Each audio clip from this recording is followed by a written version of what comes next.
Hear about it. Talk about it now with Matt Patrick. KTRH News Time is 7:47. If you've got to step away from the radio, make sure you have downloaded that iHeartRadio app, iHeartRadio.com. You can experience it there, KTRH.com, keyword iHeartRadio. We got a great interview coming up, plus Michael Berry coming up at 8 o'clock. You don't want to miss that. Joining me right now, Shirley Wilcher. She's the executive director of the American Association for Affirmative Action. Shirley, this case that is up before the Supreme Court this fall could change affirmative action as we know it, couldn't it? Yes, that's very possible. And as we look at the court's makeup today, we see that it is a much more conservative court. I think it is probably going to be Justice Kennedy that is going to make that final decision and sway it one way or the other. How do you see it? Well, that's what a lot of observers seem to think will happen.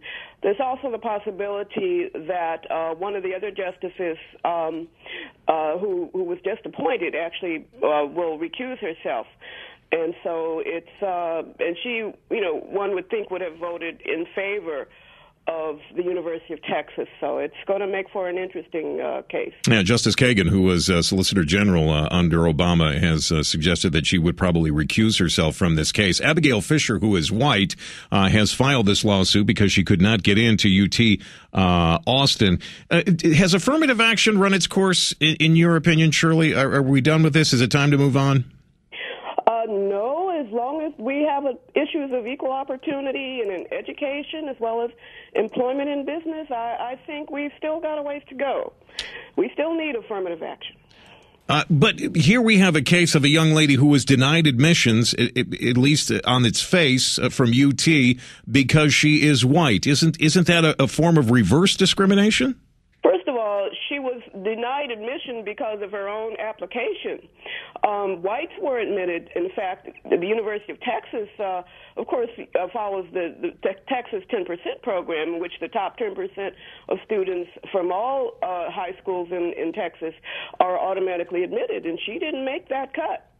But secondly, Texas went a step further and said, after the Supreme Court in 2003 said it was okay to consider race among many other factors, Texas said, looking at its student body and looking at the population in Texas, which will be majority-minority pretty soon, that they needed to do a little bit more to diversify their student body. So they added race among many other factors.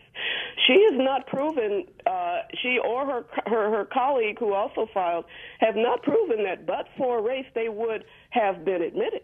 The other young lady who was a part of this case has dropped out at this point, so it's just Abigail Fisher. Shirley Wilcher joining us here this morning. She's the executive director of the American Association for Affirmative Action. Shirley, when we come back, I just want you to answer the question, shouldn't we all be judged just on our ability and not on our race?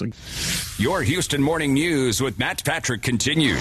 KTRH News Time is 7:53, and Shirley Wilcher, who's the executive director of the American Association for Affirmative Action, joins us. Shirley, we were talking about affirmative action, this case that will go to the Supreme Court from UT. Isn't it time that we just judge people on their ability and not their race and get rid of all this other nonsense? Well, when we get to a point where we have equal opportunity and people are not judged that way from at the elementary, secondary level, so that the University of Texas won't have to deal with the issue of having so few people of color in their classes that they need to take extra steps, then we won't need affirmative action or to consider race. Also, in admissions, race means not simply skin color, but it means overcoming the effects of barriers that they've encountered because of their race. It's not simply a question of skin color. It really means overcoming barriers. So when we get to that society where we don't have to worry about that issue at the elementary, secondary level, or even in employment, the EOC, the Equal Employment Opportunity Commission, last year received 99,000 charges of discrimination.